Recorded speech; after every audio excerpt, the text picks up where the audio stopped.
Greetings and welcome to my everything you need to know full review of Armored Core 6 Fires of Rubicon.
So, I've been playing Armored Core since it came out, and in that time, I've participated in every aspect of the game, ranging from PvE, casual PvP, competitive PvP, as well as I am a member of one of the biggest Armored Core Discord servers, the Xbox Discord, which has some incredible people in there and are consistently hosting events, fight clubs, and everything you could possibly want out of this game. But with that quick briefing out of the way, let's talk about the game itself. First, starting with the... In this game, a third-person action-adventure game, you are a human who has been surgically mended to their mech, their AC, their armored core, and you're a mercenary who goes on various missions given to you by your handler, Walter.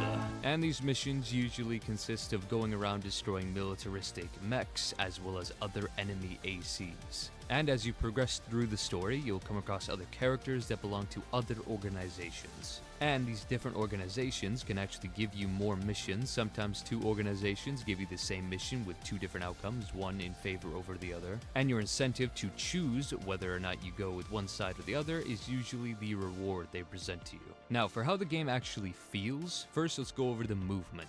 Now, instead of being a bulky, slow machine with a gun, the movement is actually really agile and really fun. You have your normal movement where you pretty much slide around using your boosters, and you can dodge, you can jump, glide. You even have a sprint-like mechanic called assault boosting, which you can attack and dodge while doing, which all of that together makes the combat feel really fast-paced and honestly really fun. Which, speaking of,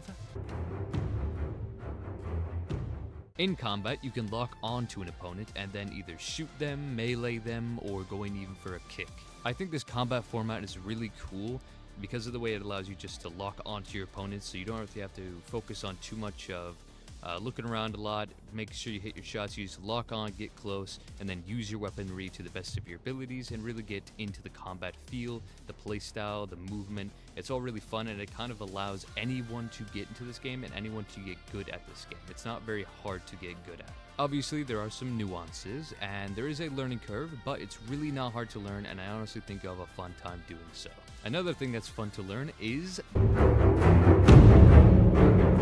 In Armored Core, building is half the battle. And now, I'm not someone who likes to look at like a bunch of screens and stats when upgrading things in video games, but Armored Core really knocks it out of the park with this. When you're building your AC, it's very clear as to what you're changing and what it actually affects. You have your weapons, your main parts, your inner parts. It's all very simple. There's a grand variety of these different type of parts, which are better at certain things for if you want to make a absolute tank of a build, a more medium weight, or a light bullet, which are very fun. Or something in the middle. But don't let all of these choices overwhelm you, because the progression in this game is amazing. After every mission, you get a certain amount of money, and you can use this money to buy new parts and weapons, which you also unlock gradually throughout the campaign. It's all very slowly fed to you in a nice pace where You're playing the game, you pick a weapon that you think looks cool, and you play with it a little bit, it feels really good, and then you unlock a new weapon, and you think, oh, that could be really cool, or that weapon doesn't look too great, I think I'll just stick with what I have. It's not just a whole grand arsenal immediately, and I think that really allows you to experiment with what you have, and then, play with that for as long as you will until you find out you want to upgrade to something, or the mission starts you off against a really tough enemy and you want to see what is available that you can use to combat your new threat. Another thing that is slowly given to you throughout the campaign is a training mode that will teach you some of the nuances of the combat as you come across them, and also the differences between the more different parts, like the leg parts. You have your tank treads, you have your reverse joints, and you have your tetrapods. All function different, all are very fun, and change with the build tremendously. And you will gain access to another mode, Arena. In Arena, you will fight against the many characters you can come across in the game, each ranked on their level of difficulty. And as you play through the game, you will unlock more of these fights, which will help you to fine-tune your AC and get really good at the combat, because once you get a good AC that can kill all of the, or defeat all of the enemy ACs, the AI ACs in the arena, you're pretty much ready for the PvP. And another cool thing is right off the bat you can unlock, and the customization in this game can be pretty nuts. You can color any part of your AC you want, the texture, make custom decals, the whole 9 yards. So once you got your bright pink mech, you can now show it off in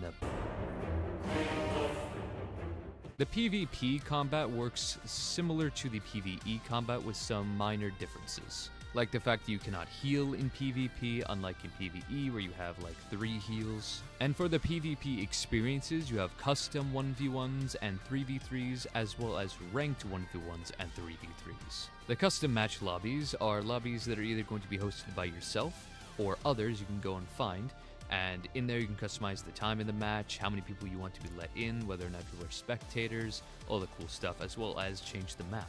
Ranked is a completely random matchmaking process where you'll be match-made with others within your rank. And of course, your rank will depend on how many matches you've actually played. And with that said, we should probably discuss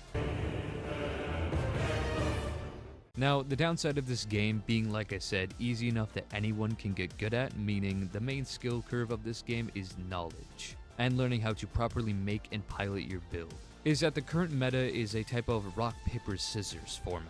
Meaning, if someone goes in with the strongest heavy build and they know how to use it properly, no one will be able to defeat it unless they have a very similar build or they have a direct counter build, rock meeting paper. But it's not really also cut and dry. Sure, there are rock, paper, scissor builds, but these are just build formats, meaning that there can be different rocks, different papers, and different scissors. And the way that FromSoft is handling this game's PvP is some of the best handling I've seen in a game in a while.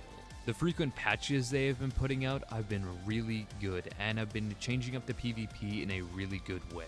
Sure, not everything's been perfect, but I have faith that things are only going to get better from here, genuinely. So if you're looking into getting a really cool mech game that allows you to play the way you want to play, as well as has brilliant communities full of great people, then I encourage you to check out Armored Core 6 Fires of Rubicon. Hashtag not sponsored. Hey, so again, if you're interested in this game and you want to hang out with some like-minded people, you can find a link to the Xbox Fight Club Discord in the description of this video. And if you're not on an Xbox, you can still join in, and we will refer you to another server that corresponds with your platform. And if you're getting into this game and you need some help optimizing your builds, I have a whole video series dedicated to that very thing. You can leave your build information in a comment, and I will upgrade it live on stream and then make a whole video going over all the choices and even do a PvP test. But yes, all is said, you'll have yourselves a very good one. And if you have any questions about the game, feel free to leave a comment. Peace.